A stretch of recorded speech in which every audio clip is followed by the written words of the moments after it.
yakozwe tugiye gutangira inzira y'umusaraba dutangirira kuri Yesu asengera mu murima wa Getsimani. Ntabwo ari intera ya mbere ahubwo ni handi Yesu yajyanye n'abigishwa be akajya ahitaraye maze agasenga. Natwe rero nitugiye tugera hano tujye twumva yuko dutangiye rwa rugendo rutagatifu Yesu yakoze ari kumwe n'abigishwa be, muzi ko bazamukana umusozi ariko akagera ahantu akabasiga akajya ahitaraye agasenga. Kristo Yesu akozwe. Nawe nugera aha ngaha uhita utekereza yuko witaruye bya bindi byose byagushukaga, bya bindi byose wabonaga nabyo uri kumwe na Yesu muri uwo murima wa Getsimani agiye gusenga wenyine. Mwibuke ko batubwira ko hari igihe asubiyeyo agasanga abigishwa be basinziriye. Kwa gusubirayo n'icyo gihe nawe utashye ugasubira mu rugo, hari ibyo ubura nabyo mu rugo byabaye neza cyangwa byabaye nabi, menya ko ari na Yesu usanze abigishwa be basinziriye. Kristo Yesu akozwe. Iyi ntera rero tujya dutangira kwibandura kuri bimwe byadushukaga, bimwe byatwashyaga, twumve ko tugiye gufatanya na Yesu rwa rugendo rw'ububabare yagize. Kristo Yesu akozwe. Batubwiye ngo ntiturangare cyangwa ngo turangaze abandi. Ushobora kurangara urangariye uwambaye nabi. Ushobora kurangaza abandi kubera ko wambaye nabi. Ushobora kurangaza abandi kubera ko uri gukora ibitandukanyije n'ibyo umuntu uri mu isengesho. Ushobora kurangaza abandi muri cya gihe ugenda ugaragaza faiblesse, intege nke zawe muri bwa buzima bwawe ubamo. Abantu bari kurangaza abandi. Ariko n'iri sengesho icyo tuba dusabwa ni ugufatana urunana tugahekana kugira ngo isengesho ryacu tuze kurisoza twese twunze ubumwe. Kristo Yesu akozwe. Mu murima wa Getsimani rero tuhavugira ijambo ry'ibanze ndetse n'uburyo ku ndera ya mbere. Muvandimwe ufashe aka gatabo mu ntoki witeguye kuzamukana na Yesu ahetse umusaraba agiye kurambwaho, banza utuze uzirikane ko ibyo ugiye gukurikira ari kurukabaye mu mateka. Kuko Imana yakunze isi cyane yohereza umwana w'ikinege kugira ngo yikize, ariko isi irarenga ntiyamumenya, ahubwo imumanika ku giti cy'umusaraba. Zirikana ububabare buke ubwawe utajya wihanganira cyangwa ukabwihanganira wamubura kindi. Noneho ujya iruhande rwa Yesu n'umubyeyi we mutagatifu bafatanyije ububabare buteye ubwoba kugira ngo badukize. Yesu Kristo yashoboraga rwose kutugereza ruriya rupfu kuko ntacyo byari kugabanya ku Mana bwe, ariko kubera urukundo dukunda yemera kudapfira ku musaraba. Umubyeyi we yashoboraga kuvuga ati singiye kureba umwana wanjye yicwa, ariko yamuherekeje muri iyo nzira yose y'ububabare kugeza ku ndunduro afatanya nawe kuducungura. Mu ntumwa za Yesu Yohana intumwa niwe wenyine wagize ubutwari bwo kumukurikira muri iyo nzira y'ububabare, ajya iruhande rw'umubyeyi we afatanya nawe akababaro ubw'umwigisha we yari amanitse ku musaraba. Niyo mpamvu Yesu yamuhaye umurage ukomeye wo kuba umwana wa nyina Mariya. Mbega ihirwe ryo kubarerwa mu bigishwa Yesu akunda, by'umwihariko kubera ko yemera gufatanya nawe inzira y'umusaraba kandi bakajya iruhande rw'umubyeyi we mutagatifu. Nawe rero ko ugiye gukora iyi nzira y'umusaraba, gira iruhande rwa Bikira Mariya, maze igihe uzakora ugeze iyo hejuru i Karuvariyo, utege amatwi uze kumva niba Yesu yakubwiye ati dore nyoko. Umwigishwa ufatanya na Yesu n'umubyeyi we wabara ntarangara, kuko biba atari igihe cyo kurangara. Ni igihe cyo kubarana na Yesu, ndetse n'umunaniro wo kuzamuka umusozi uhinduka ubusabusa imbere y'ububabare Yesu n'umubyeyi we yihanganiye kugira ngo badukize. Ngaho rero nawe wadukana imbaraga zose z'umutima wawe, kuri buri ntera uhagarare, witegereze, uzirikane neza ikiguzi yatanzweho kugira ngo ucungurwe n'umwana w'Imana. Muvandimwe rero inzira y'umusaraba ugiye gukora ikubera Karuvariyo nyakuri. Ugiye gufatanya na Yesu na Mariya ububabare bagize bwo gukiza abantu. Mu mpinga yayo urahasanga umusaraba munini na shapeli yubakiye ry'abantu batoranyijwe kugira ngo hazabe ihuriro ry'abakristo bemeza kugira urundi rwubakira muri aya jambo, hakubere n'ahantu ho kwegereza Yesu umwana w'Imana batanze kugira ngo dukize, ufatanye n'ubu nk'uko yohani rimwe wa mwigishwa yakundaga niwe yabikoze ari uruhande rwa bikira mariya kandi umuture rukomere n'imibabaro byawe kugira ngo bagire ibye.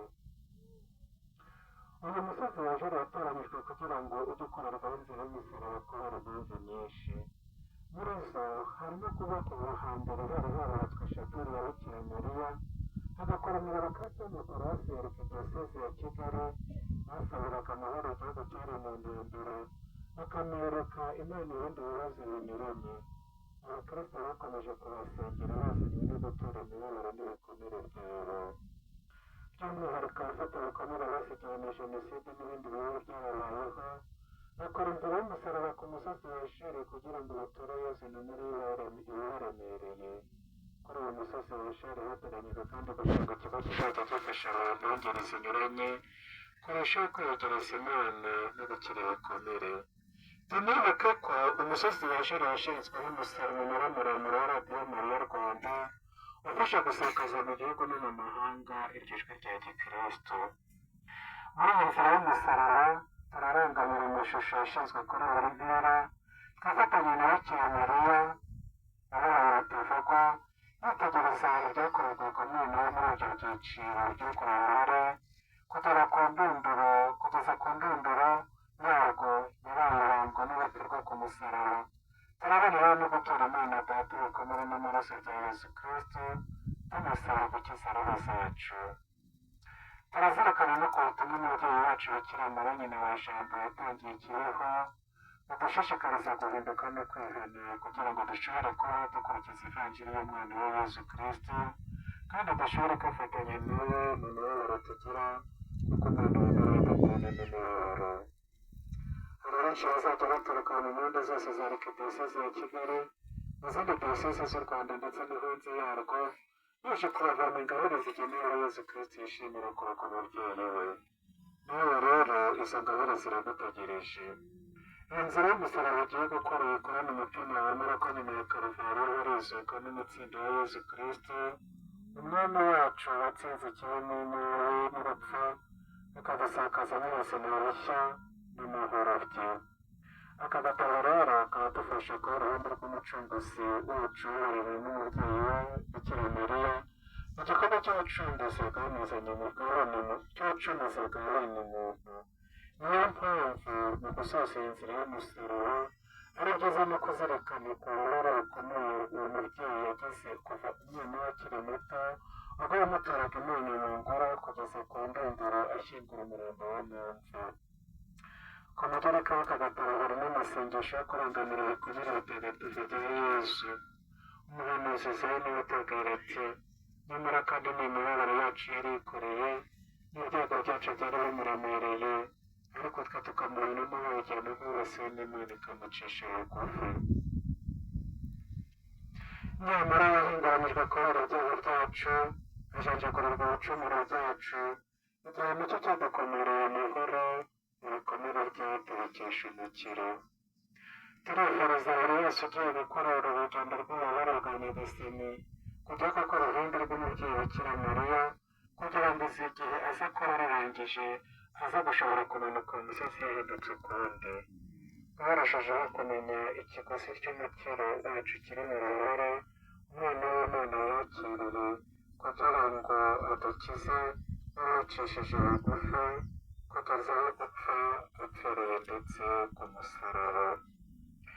turagusenga yesu, turagushima nuko wakijije wa musaraba wawe mutagatifu. kurembera turahana maze asengera mu murima wa getsimani.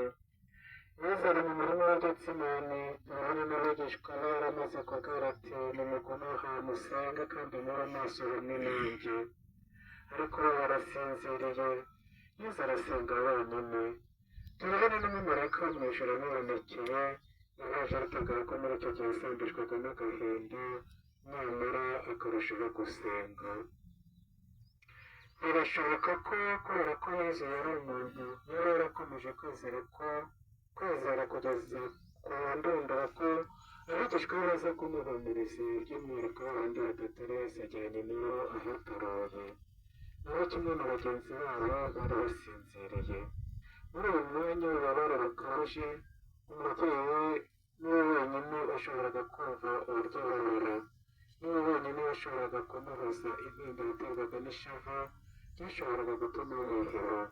Ariko Yesu ntiyashatse ko umubyeyi we Bikira Mariya ari iruhande rwe muri urwo murimo, kubera ko Getsemani yagombaga kuba ahantu h'ubwigunge bwuzuye.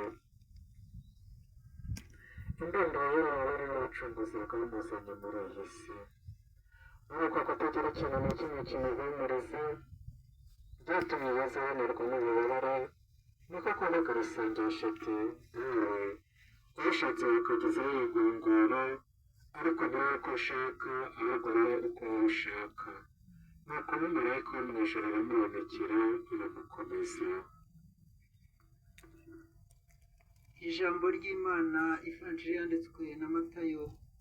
Nuko Yesu ajyana nabo ahantu hitwa Getsemani, maze abwira abigishwa be ati nimwe mwicaye aha umwanya ngiye hariya gusenga. Ajyana na Petero na bene Zebedeyi bombi, atangira kugira agahinda n'ishavu. Nuko arababwira ati umutima wanjye urashavuye byo gupfa, nimugume aha kandi mube maso hamwe nanjye. Hanyuma yigira imbere gato agwa yubitse amaso asenga agira ati dawe niba bishoboka iyi nkongoro ice kure yanjye, nyamara niba uko njye shaka ahubwo uko ushaka.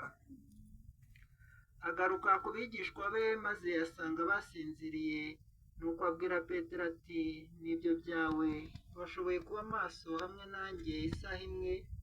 Nimube maso kandi musenge kugira ngo mutaza kugwa mu gishuko. Umutima w'umuntu uharanira ibyiza naho umubiri we ukagira intege nke.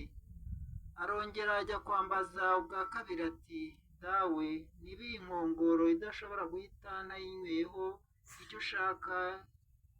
icyo ushaka ntigikorwe. Hanyuma agarutse asanga nanone abigishwa basinziriye, kuko amaso yabo yari aremerewe.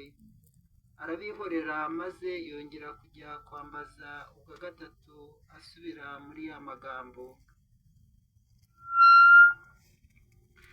Isengesho no kuzirikana. Yesu wanjye, sinshaka kongera gusinzira imbere y'imibabaro yawe n'iya mugenzi wanjye. Ngaha ndaje nje iwawe kandi nje gufatanya nawe inzira y'umusaraba. Nawe mubyeyi Bikira Mariya, n'ubwoko bw'umubiri utari mu murima wa Getsemani, ariko muri icyo gihe nawe ubwawe ntiwari usinziriye, kandi mu rukundo rwawe rwa kibyeyi rutigeze ruhinyuka wari iruhande rwe. Fasha nanjye nshobore kuza iruhande rwawe n'urw'umwana wawe, kuko nifuza rwose kugendana namwe muri iyi nzira y'umusaraba. Ubutumwa bwa Bikira Mariya i Kibeho. Bana banjye nimusenge nimusenge, nimukurikira kandi mukurikiza ivanjiri y'umwana wanjye, nta kizababuza kumererwa neza kuri roho zanyu.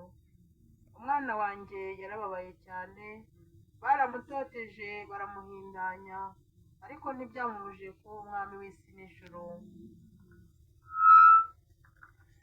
Isengesho ryo kwinjira mu nzira y'umusaraba twese hamwe. Yesu na Mariya baje iruhande rwanyu kugira mufatanye namwe inzira y'umusaraba. Ndashaka rwose kubagaragariza urukundo n'ubudahemuka mbafitiye, nemera rwose ko kenshi nagiye njya kure yanyu kandi nubabara, nkaba nanone narabakomerekeje cyane mu magambo no mu bikorwa byanjye bibi, ari nako nkomeretsa imitima y'abavandimwe banjye. Igihe cyose ndangwa n'ubwikunde, ubwirasi, ibitutsi n'ayandi mafuti, igihe cyose nishimisha mu by'abandi cyangwa nkanga guha abandi ku byanjye, ntabwo ndagakomeretsa. Ibyo Yesu nawe mubyeyi Bikira Mariya, nemera ko bababaza, kuko buri wese muri twe ari umuvandimwe wawe Nyagasani n'umwana wawe mubyeyi Bikira Mariya. Ubu rwose kugira ngo nshobore kubakurikira mu bubabare bwanyu nicujije ibyaha byose nakoze, narabinginze munyakire kugira ngo dufatanye ububabare bwanyu no kugira ngo nanjye mu bubabare n'ibikomere byanjye nshobore kugira uruhare ku mukiro wanjye bwite n'uw'isi yose. Nishingikirije ku rugero rwanyu, nemeye inzira yanjye y'umusaraba, inzira y'umusaraba y'umuryango wanjye n'abandi bavandimwe banjye, iya kiliziya n'iy'isi yose. Ndifuza rwose kugira uruhare ku byatumye isi igera ku mukiro. Amina. Nawe Mana ihoraho, utuye ibikomere bitagatifu n'amaraso by'umwana wawe n'umwami wacu Yesu Kristo, kugira ngo ukize ibyaha n'imitima yacu. Yesu wanjye, tubabarire kandi tugirire impuhwe, ntugire ibikomere byawe bitagatifu. Mubyeyi mutagatifu w'Imana, sharaga mu mitima yacu ibikomere bitagatifu bya Yesu wahambwe. Yesu muranda bakunda,